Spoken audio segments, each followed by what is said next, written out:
आज हम बाबा के गुरुकुल में कक्षा 6 NCERT बाल राम कथा के अध्याय 11 लंका विजय की कथा को सुनेंगे। मेरा निवेदन है कि आप इस कथा को ध्यान से सुने। मेरा विश्वास है कि आपको आनंद की अनुभूति अवश्य होगी। तो कथा को शुरू करते हैं। लंका की कूच की तैयारियां रात भर चलती रही। सभी तत्पर, सभी उद्यम। सुबह कूच से पहले सुग्रीव ने वानरों को संबोधित किया। युद्ध के बारे में कहा, युद्ध भयानक होगा। इसमें केवल वही सैनिक जाएं जो शारीरिक और मानसिक रूप से स्वस्थ हों। जो दुर्बल है यहीं रुक जाए। वानर सेना को युद्ध के नियम बताए गए। रक्षा और आक्रमण के तरीके भी बताए गए। सेना किष्किंधा से दहाड़ती, गरजती, किलकारियां भरती रवाना हुई। राम, लक्ष्मण और सुग्रीव की जय जयकार से आकाश गूंज उठा। लाखों वानर थे, चारों ओर कोलाहल। वह पेड़ पहाड़ों को रौंदते चले जा रहे थे। इसका नेतृत्व नल कर रहे थे सुग्रीव के सेनापति। जामवंत और हनुमान सबसे पीछे थे। यह सेना की रणनीति का हिस्सा था। दिन रात चलकर सेना ने महेंद्र पर्वत पर डेरा डाला। वही पर्वत जहां से हनुमान ने छलांग लगाई थी। समुद्र निकट ही था, पर सेना का ध्वज लगाया गया। तंबू लगाए, पताकाएं हवा में लहरा रही थी। उधर लंका में खलबली मची हुई थी। राक्षसों में बेचैनी थी। उनके मन में डर बैठ गया था राम की शक्ति को लेकर। जिसका दूत लंका में आग लगा सकता है, वह स्वयं कितना शक्तिशाली होगा।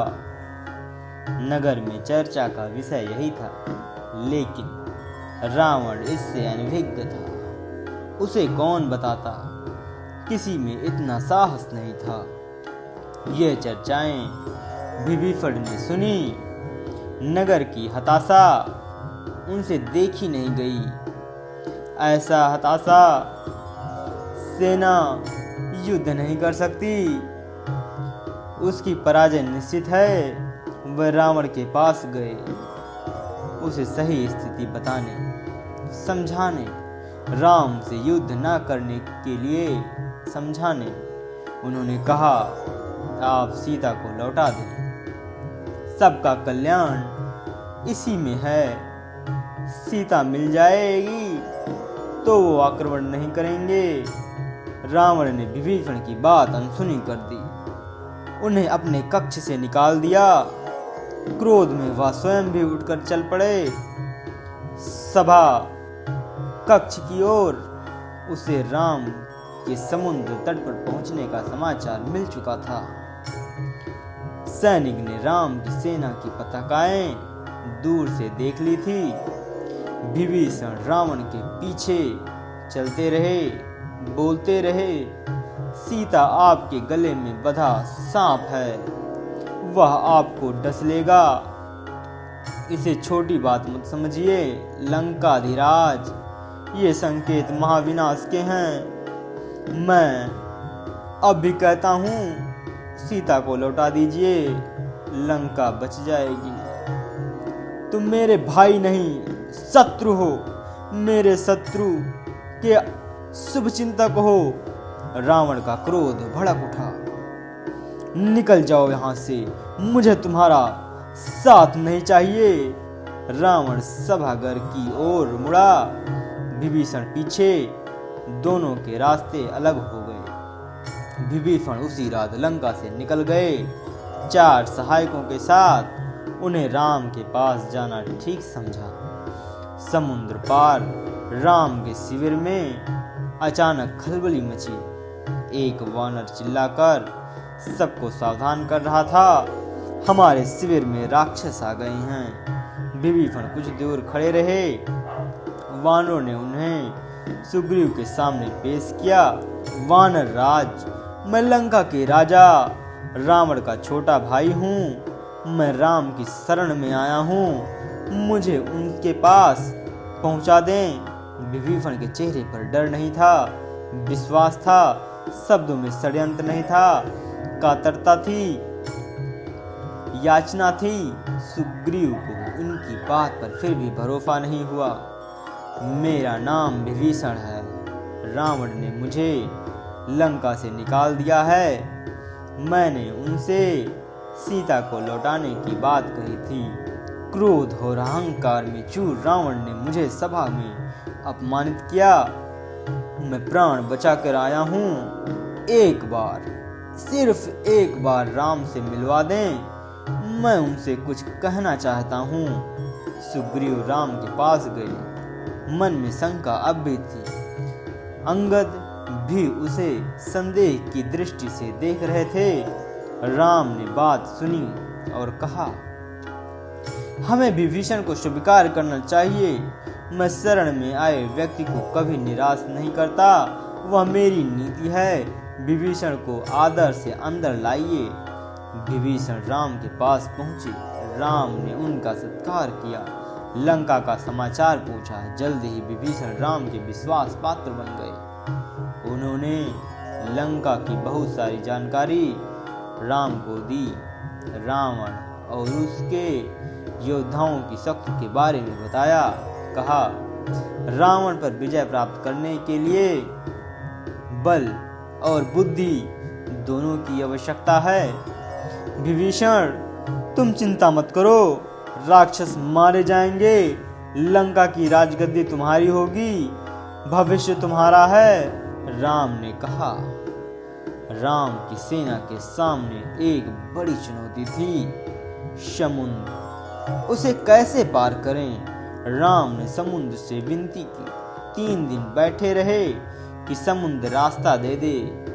वह नहीं माना तो राम को क्रोध आ गया। राम का क्रोध देखते हुए समुद्र ने उन्हें सलाह दी, आपकी सेना में नल नाम का एक वानर है, वह पुल बना सकता है। उससे वानर सेना पार उतर जाएगी। नल ने अगले ही दिन काम प्रारंभ कर दिया। पुल बनने लगा। वानर कंकड़ पत्थर शिलाएं लाते रहे, नल पुल बनाते रहे। 5 दिन में पुल तैयार हो गया। समुद्र को 2 टुकड़ों में बांटता हुआ, उसका घमंड चूर करता हुआ सबसे पहले विभीषण पुल से उस पार गए। पीछे पीछे वानर सेना का अगला शिविर दूसरे तट पर बना। असंभव! रावण क्रोध से चीख उठा। समुद्र पर पुल कैसे बन सकता है? इस समाचार से रावण को विस्मय हुआ, भय भी। लेकिन उसके जो मन में ठान लिया था उससे डिगा नहीं। उसने आदेश दिया, सेना तैयार की जाए, युद्ध का समय आ पहुंचा है। अब दोनों सेनाएं समुद्र के एक ही ओर थीं। उनका आमना सामना होना शेष था। आक्रमण की तैयारी थी, रणनीति बन चुकी थी। पहले आक्रमण की योजनाओं को अंतिम रूप दिया जा रहा था। राम ने अपनी सेना को 4 भागों में विभक्त कर दिया। लंका के 4 द्वार थे, चौतरफा आक्रमण होना था। हर टुकड़ी को एक द्वार सौंपा गया। राम ने पर्वत शिखर पर चढ़कर स्वयं लंका का निरीक्षण किया। लंका के वैभव से वे चकित थे। उन्होंने लक्ष्मण को बताया। सूर्योदय होते ही राम ने आदेश दिया, लंका को चारों ओर से घेर लिया जाए। वानर सेना जयकार करती चल पड़ी। इसी बीच राम ने अंगद को बुलाया, कहा, तुम लंका जाओ, मेरे दूत बनकर सुलह का अंतिम प्रयास करो। ताकि युद्ध टल जाए। रावण से कहो कि सीता को लौटा दे, अन्यथा उसका अंत होगा। अंगद ने ऐसा ही किया, पर रावण नहीं माना। राम का संदेश सुनकर रावण क्रोधित हुआ। कुछ राक्षसों ने उस पर आक्रमण किया। अंगद वहां से बचा के राम के पास पहुंचे। कहा, रावण को कोई पश्चाताप नहीं है, वह हमारे साथ सुलह के लिए तैयार नहीं है, युद्ध चाहता है। अब युद्ध ही एकमात्र विकल्प है। वानर युद्ध के लिए तैयार थे, राम के आदेश की प्रतीक्षा में थे। आदेश मिलते ही उन्होंने लंका पर चढ़ाई कर दी। उधर रावण के आदेश पर उसकी सेना निकल पड़ी। राक्षस उतावले थे, चित्कार कर रहे थे। रावण के जयघोष से लगा कि आसमान फट जाएगा। वह दौड़े और वानर सेना पर टूट पड़े। भयानक युद्ध हुआ। हर ओर दहला देने वाला शोर, हाथियों की चिंगाड़, घोड़ों की हिनहिनाहट, रथों की सरसराहट, कोलाहल। रथ हवा से बातें कर रहे थे, तलवारें खिंच गई थी, बाणों से आसमान भर गया था, भाले उड़ रहे थे। दोनों ओर के कई वीर मारे गए। रावण के अनेक पराक्रमी राक्षस ढेर हो गए। धरती लाल हो गई थी, छत बिछत सौ बिखरे थे। कराहते घायलों की ओर किसी का ध्यान नहीं था। शाम होने को थी। मेघनाद ने राक्षस सेना को पीछे हटने देखा। उसने अपने सैनिकों को ललकारा, आगे बढ़ो, हम विजय के करीब हैं। मेघनाद ने सेना का नेतृत्व संभाल लिया। राक्षस उत्सव से आगे बढ़े। मेघनाद की दृष्टि राम लक्ष्मण पर थी। वह छिपकर युद्ध करता था, मायावी था, किसी को दिखाई नहीं पड़ता था। उसके बाण राम और लक्ष्मण को लगे, दोनों वहीं मूर्छित होकर गिर पड़े। मेघनाद ने समझा काम हो गया। उसने दोनों भाइयों को मृत समझ लिया। वह मैदान छोड़कर महल की ओर दौड़ा, रावण को इसकी सूचना देने। रण क्षेत्र में वानर राम लक्ष्मण के पास एकत्रित हो गए। वह चिंतित थे। अशुभ की आशंका से विभीषण ने दोनों का उपचार कराया। उनकी मूर्छा टूटी। वे खड़े हुए तो वानर दल हर्ष ध्वनि करने लगा। अगले दिन युद्ध के लिए तैयार। रावण की सेना के महाबली एक एक कर मारे जा रहे थे। धूम्राक्ष मारा गया, वज्रदृष्ट धरती पर गिर पड़ा, अकंपन कुचल कर मारा गया, प्रहस्त को नील ने ध्वस्त कर दिया। रावण को इनकी सूचनाएं मिलती रही। वह घबरा रहा था। वह हड़बड़ाकर उठा और स्वयं कमान संभाल ली। पहली मुठभेड़ में वह लक्ष्मण पर भारी पड़ा, लेकिन राम के बाणों ने उसका मुकुट धरती पर गिरा दिया। वह लज्जित होकर लौट गया। अब तक रावण को राम की शक्ति का कुछ अनुमान हो गया था। जब उसे कोई और रास्ता नहीं सूझा तो उसने कुंभकर्ण को जगाया। वह महाबली था, पर 6 महीने सोता था। कुंभकर्ण दुर्ग से बाहर आया। उसे देखते ही वानर सेना में खलबली मच गई। वह उसे रोकने में अक्षम थे। उसने हनुमान और अंगद को घायल कर दिया। लक्ष्मण यह युद्ध देख रहे थे। उन्होंने राम की ओर देखा और फिर दोनों भाइयों ने बाणों की वर्षा कर दी।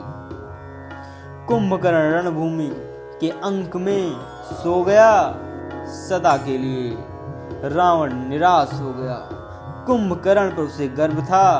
वह उसे अपना दाहिना हाथ मानता था। उसे लगा कि अब लंका में वीर नहीं हैं। वह अनाथ हो गया। मेघनाद ने रावण को सहारा दिया।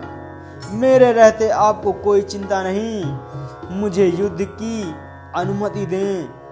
मैं दोनों भाइयों को मारकर आपके चरणों में रख दूंगा। मेघनाथ और लक्ष्मण का भीषण युद्ध हुआ। मेघनाथ काफी पराक्रमी था। उसने एक बार इंद्र को परास्त करके इंद्रजीत पदवी प्राप्त की थी, इसीलिए उसे इंद्रजीत कहा जाता था। उसके बाणों ने कई प्रमुख वानरों को घायल कर दिया। मेघनाथ को रोक पाना वानर सेना के बूते की नहीं थी। वह चक्रवात की तरह आगे बढ़ता, जो भी आस पास होता ध्वस्त हो जाता। वानर सेना मेघनाथ की गति और शक्ति से चकित थी। चमत्कृत उनके मन में निराशा बैठती जा रही थी। तब लक्ष्मण ने उसे चुनौती दी। दोनों का निशाना अचूक था। बाण हवा में टकराते और नष्ट हो जाते। अचानक लक्ष्मण का एक बाण उसे लगा, वह घायल हो गया, झुक गया। लक्ष्मण ने ताबड़तोड़ बाणों की बरसात कर दी।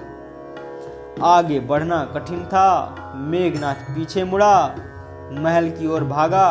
लक्ष्मण ने कुछ दूर तक उसका पीछा किया, फिर रुक गए। मेघनाथ महल में घुस गया। लक्ष्मण को महल की संरचना नहीं पता थी, रास्ता नहीं मालूम था। विभीषण लक्ष्मण की दुविधा समझ गए। उन्होंने एक गुप्त मार्ग दिखाया। शेष काम आसान था। मेघनाथ महल में ही मारा गया। अपने ज्येष्ठ पुत्र की मृत्यु से रावण एकदम टूट गया, विलाप करने लगा, मूर्छित हो गया। होश आया तो उसकी दशा पागलों जैसी थी। क्रोध में बिलबिलाता हुआ लंका अनाथ हो गई, अनाथ हो गई, अनाथ हो गई। अब उसका कोई सहारा नहीं है। अब मैं स्वयं रण क्षेत्र में जाऊंगा। लक्ष्मण के साथ वानर सेना भी महल में प्रवेश कर गई थी। उसके हाथों में जलती हुई मसाले थी। वानरों ने लंका में जहां तहां आग लगा दी, अन्न भंडार फूंक दिए, शास्त्रागार जला दिए। मार काट मच गई। जो भी सामने पड़ा मारा गया। कंपन, प्रजगन, युपाच, कुंभ मारे गए। हनुमान ने निकुंभ, देवांत और त्रिशिरा को मौत की नींद सुला दी। अंगद ने नरांतक का काम तमाम कर दिया। लक्ष्मण के अतिकाय का सिर काट डाला। राक्षस सेना भाग खड़ी हुई। रावण के पास अब कोई विकल्प नहीं था। युद्धनाद हुआ। अकेला बचा रावण युद्ध के लिए निकला, फुफकारते हुए फन कुचले सांप की तरह। वह जिधर मुड़ता भगदड़ मच जाती। वानरों को भागते देख लक्ष्मण आगे आए, धनुष बाण लिए रावण के सामने अभेद दीवार की तरह खड़े हो गए। थोड़ी ही देर में विभीषण वहां पहुंच गया। उसके बाद राम उसके पीछे। उनके सामने रावण की एक न चली। विभीषण को राम की सेना में देख रावण उबल पड़ा। उसके लिए यह देशद्रोह था, छोटा भाई का विश्वासघात। उसने विभीषण पर निशाना लगाया। लक्ष्मण ने बाण बीच में काट डाला। उसने दूसरा घातक बाण चलाया। इस बार लक्ष्मण बीच में आ गए। उन्होंने विभीषण को अपने पीछे छिपा लिया। बाण लगते ही लक्ष्मण अचेत हो गए, गिर पड़े। राम ने यह देखा। उनकी आंखें क्रोध से लाल हो गई, आग बरसाने लगी। उन्होंने लक्ष्मण को सुग्रीव की निगरानी में छोड़ा और रावण को चुनौती दी। कहा, रावण, काल तुम्हें मेरे सामने ले आया है। आज अन्याय पर न्याय की विजय होगी। तेरा अंत निश्चित है। उधर हनुमान लक्ष्मण को उठाकर रण क्षेत्र से दूर ले गए। वैद्य सुसेन को बुलाया गया। हनुमान संजीवनी बूटी लाए। चिकित्सा शुरू हुई। धीरे धीरे रक्त का रिसाव बंद हो गया, घाव भर गया। संजीवनी का प्रभाव चमत्कारी था। सुग्रीव ने लक्ष्मण के स्वस्थ होने की सूचना राम तक पहुंचाई, वह सिंह की भांति रावण पर टूट पड़े। राम रावण का भयानक युद्ध था। शस्त्रों की गति से कांपा देने वाली ध्वनियां निकल रही थी। हवा थम गई, सूरज बादलों के पीछे छिप गया। शस्त्रों की चमक बिजली की तरह कौंध रही थी, गड़गड़ाहट थी। थर्रा देने वाली दोनों योद्धा अपनी पूरी शक्ति से लड़ रहे थे। कोई एक रत्ती भी पीछे खिसकने को तैयार नहीं। कुछ ही देर में लगा युद्ध समाप्त होने को है। दोनों पक्ष के योद्धा हाथ बांधकर खड़े हो गए। छोटे छोटे युद्ध थम गए। सबकी नजरें राम और रावण पर थी। सबकी आंखें फटी रह गई, पलकें झुकना भूल गए। उन्होंने ऐसा युद्ध पहले कभी नहीं देखा था। लेकिन महासंग्राम समाप्त नहीं हुआ था। रावण का एक बाण राम को लगा, उनके रथ का ध्वज कटकर गिर पड़ा। राम ने प्रहार किया, बाण रावण के मस्तक में लगा, रक्त की धारा बह निकली। बीच में युद्ध कुछ पल के लिए रुका। रावण अपने महल चला गया। घोड़े और रथ बदले। राम को इसकी आवश्यकता नहीं पड़ी। युद्ध फिर शुरू हुआ। अब अकेले रथ एक दूसरे के सामने थे। दोनों आंखों में आंखें डालकर देख रहे थे। घोड़ों मुंह मिल गए थे। राम के बाणों ने रावण के रथ का मुंह मोड़ दिया। यह पराजय का संकेत था। रावण की हिम्मत हारने लगी। जब तक वह रथ घुमाता, राम का एक बाण उसके पार निकल गया। रथ मुड़ा, लेकिन रावण के हाथ से धनुष छूट गया था। वह पृथ्वी पर गिर पड़ा, मारा गया। बची हुई राक्षस सेना हड़बड़ा गई, जान बचाकर भागी। उनका दिशा ज्ञान शून्य हो गया। जिसने जिधर अवसर पाया उधर भागा। कुछ राक्षस वानर सेना की ओर दौड़े, कुछ भागते हुए समुद्र में जा गिरे। लंका विजय अभियान पूरा हुआ। राम जी की जय जयकार होने लगी। कुछ समय पूर्व का रण क्षेत्र एकदम बदल गया। शस्त्रों की टंकार की जगह किलकारियों ने ले ली थी। वानर सेना उछल कूद करने लगी। समुद्र से ठंडी हवा आ रही थी। शस्त्रों से उत्पन्न गर्मी वह अपने साथ बहा ले गई। कोलाहल तुमुल नाद में परिवर्तित हो गया। प्रसन्नता सर्वव्यापी थी। रण क्षेत्र में केवल एक व्यक्ति दुखी था, शोक में व्याकुल, विलाप करता हुआ अपने भाई के मृत शरीर के पास खड़ा। राम ने विभीषण को समझाया, मित्र, शोक मत करो। रावण महान योद्धा था। उसकी अंत्येष्टि महानता के अनुरूप होनी चाहिए। मृत्यु सत्य है, उसे स्वीकार करो। राम ने एक एक वानर का आभार माना, सुग्रीव को गले लगा लिया। लक्ष्मण से विभीषण के राज्याभिषेक की तैयारी करने को कहा। रावण की अंत्येष्टि के बाद राज तिलक हो, उसमें विलंब न किया जाए। उन्होंने हनुमान को बुलाया, अशोक वाटिका जाने का निर्देश दिया। यह संदेश आपको ही सीता तक पहुंचाना है। उन्हें लंका विजय का समाचार दीजिए। उनका संदेश लेकर शीघ्र आइए। विभीषण के अंत्येष्टि से लौटने तक उनके राज्याभिषेक की तैयारी हो चुकी थी। लक्ष्मण राजमहल पहुंच गए थे। वानर स्वर्ण कलश में समुद्र का पानी ले आए थे। लक्ष्मण विभीषण के पास गए, उन्हें साथ लेकर राज सिंहासन गए। सोने का चमकता हुआ सिंहासन, रत्नों मणियों जड़ित समुद्र जल से उन्होंने सभासदों के सामने विभीषण का राज्याभिषेक किया। अब विभीषण लंका के राजा थे। इसी बीच हनुमान अशोक वाटिका से लौट आए। राम के पास। उन्होंने कहा, माता सीता लंका विजय का समाचार सुनकर प्रसन्न हुई। वह आपसे मिलने के लिए अधीर हैं। तब तक विभीषण वहीं आ गए थे। राम उनकी ओर मुड़े, कहा, लंकापति, सीता अब भी आपकी अशोक वाटिका में है। उन्हें यहाँ लाने की व्यवस्था की जाए। वानर सेना चुहल कर रही थी, अटखेलियां कर रही थी। राम का निर्देश सुनकर उनकी उत्सुकता बढ़ गई। सुग्रीव, जामवंत और नल नील भी उत्सुक थे। अंगद को प्रतीक्षा थी। हनुमान को छोड़कर किसी ने सीता को नहीं देखा था। सीता आई तो सबको अपनी कल्पनाओं से अधिक सुंदर लगी।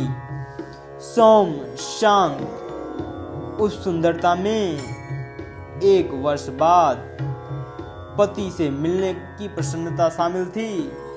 कष्ट इतिहास हो गया था। अगर आपने कथा को ध्यान से सुना है तो बताइए, लक्ष्मण का इलाज किस वैद्य ने किया था?